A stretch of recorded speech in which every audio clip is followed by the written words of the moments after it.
Saat ini kita banyak berlomba-lomba bicara soal digitalisasi nih Pak. Semuanya pasti mengarah ke digital untuk kemudahan dan juga lebih efisien begitu Betul. ya. Kalau dari Flyjaya sendiri Pak, seperti apa? Mungkin melalui pemesanan tiket atau seperti apa begitu Pak? Ya, untuk pemesanan tiket kami sudah menggunakan web booking, kami juga sudah ada web check-in. Jadi untuk digitalisasi di layanan kami secara channel langsung kami sudah siapkan. Kami juga aktif di media sosial, artinya bahkan kita sudah mulai berinteraksi dengan melalui media sosial sejak sebulan yang lalu, gitu ya.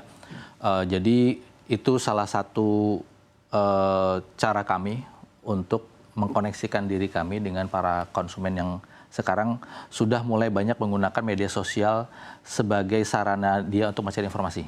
Oke. Gitu ya. Jadi kami heavy di situ. Dan kami punya contact center.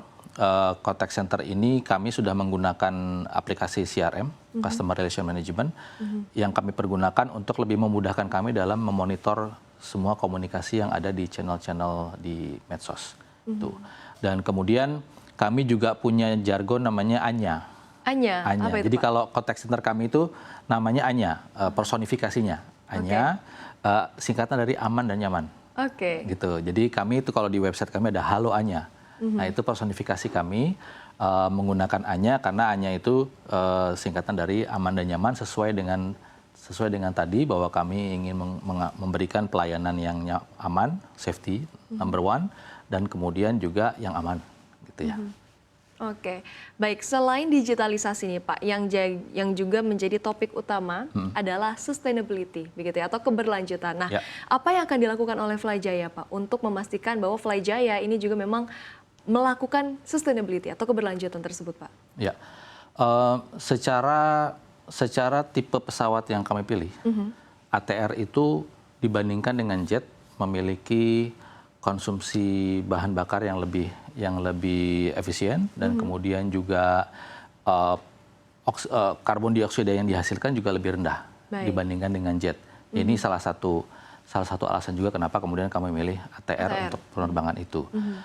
Sedangkan untuk yang lain adalah teknik-teknik penerbangan dari para pilot kami sendiri yang tentunya nanti akan kami evaluasi secara bertahap dan secara berkelanjutan untuk mencari cara-cara terbaik nanti bagi kami bagaimana untuk mengefisiensikan bahan bakar yang dipergunakan di dalam penerbangan kami.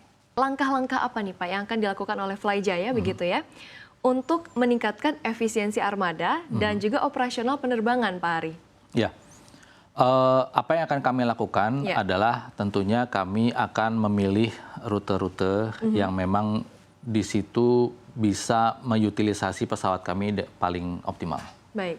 Gitu ya, karena challenge-nya adalah kalau kita bicara mengenai penerbangan ke bandara-bandara secondary dan tertiary adalah jam operating hour dari bandara-bandara itu. Tidak seperti di Jawa yang memang sampai jam 9 malam, tapi kalau kemudian kita bicara Kalimantan, Sulawesi, bandara-bandara tertiary itu kan hanya daytime saja, mungkin sampai dengan jam 6 sore ya. Jadi kami akan mengoptimalisasikan tentunya rute kami bagaimana supaya di jam operating hours yang memang terbatas itu kami bisa memiliki utilisasi pesawat yang lebih baik. Gitu. Oke, baik. Nah, Flyjaya ini perusahaan swasta begitu ya Pak ya. Betul, tapi ke depannya apakah nantinya Pak akan ada menjalin kemitraan dengan pemerintahan mungkin seperti pemerintah daerah yang bergerak di sektor pariwisata atau mungkin bandara nih Pak untuk memperluas konektivitas wilayah dan juga untuk mendukung ekonomi lokal? Ya, tentunya Mbak Bunga. Jadi bahkan sekarang pun kami sudah memulai proses itu dengan pemerintah setempat. Tentunya kalau untuk sekarang karena rute kami adalah Halim Jogja, kami sudah memulai komunikasi dengan pemerintah daerah di Yogyakarta untuk bagaimana dari pemerintah di Yogyakarta ini bisa menggunakan kami dengan sebaik-baiknya, entah itu untuk keperluan dinas atau tadi dari untuk meningkatkan aksesibilitas kunjungan wisata ke daerahnya, gitu ya. Itu akan kami lakukan. Dan tidak hanya dengan pemerintah daerah, kami juga akan menjalin kemitraan dengan sesama airline. Oke. Gitu ya.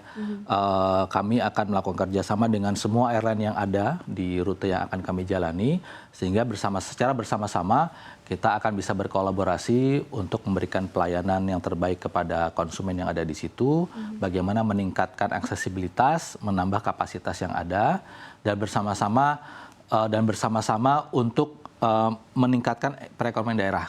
Gitu ya, Mbak Bunga. Baik. Tadi kan Pak Ari udah sempat spill ke kita ya, target soal jumlah armadanya, yakni 10 armada dalam jangka waktu 5 tahun. Nah, kalau di tahun ini Pak, mungkin bisa di-spill nih untuk target pendapatan, kemudian juga target bisnisnya seperti apa Pak di tahun ini? Kalau untuk armada kami di tahun ini, kami akan, sekarang sudah 2 yang own, dan sampai dengan akhir tahun kami berencana menambah 2 lagi. Oke. Gitu ya. Dan tahun depan kemudian secara bertahap sampai dengan nanti 10. Ini target kami seperti itu.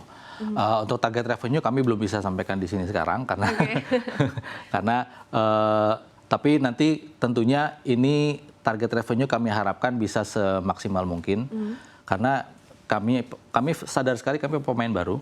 Kami butuh waktu untuk memperkenalkan brand kami kepada masyarakat. Banyak tentunya akan bertanya Flyjaya itu siapa, gitu kan, produknya seperti apa, gitu ya. Jadi akan butuh waktu bagi kami untuk mengedukasi para konsumen mengenai brand kami, pelayanan kami juga seperti apa. Jadi kami memang di tahun pertama ini kan sudah bulan Juli ya, artinya sudah pertengahan tahun nih, gitu. Sampai dengan akhir tahun kami akan banyak tentunya untuk melakukan promosi-promosi, kami akan banyak melakukan branding, sehingga nantinya kami berharap brand kami semakin dikenal oleh masyarakat, masyarakat semakin yakin untuk memilih kami sebagai rekan perjalanannya dan menjadi fly milik kami.